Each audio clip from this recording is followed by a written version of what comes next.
morning, everyone. My name is Awolowo Olabi. I'm a counseling psychologist and a case manager working presently with A&D Referral in Lagos.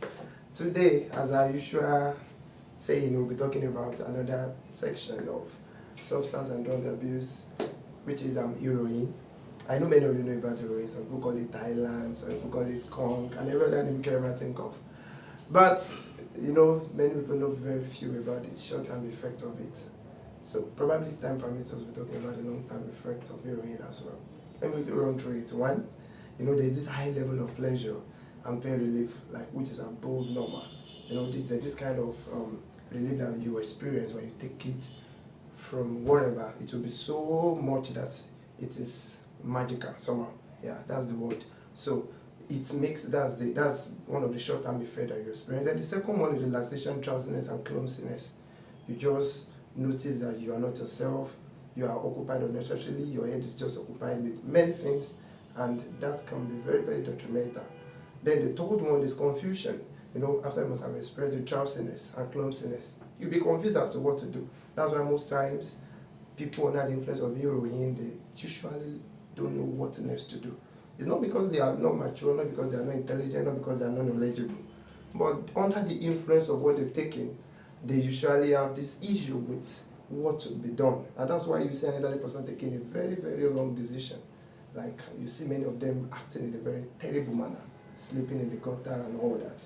Then the number 4 is loud and slow speech.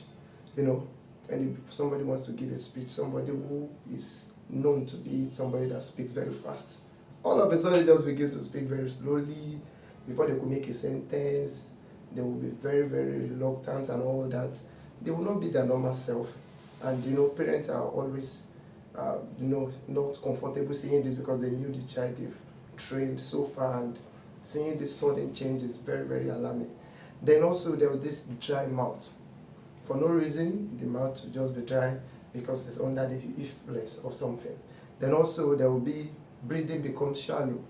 Their breathing will not be as smooth as it ought to be. There's this breathing in of oxygen, breathing out of carbon dioxide and all that. It just becomes shallow, to not be interested like it ought to be again. It will not be a source of concern to many of them. So also there will be reduced appetite and vomiting.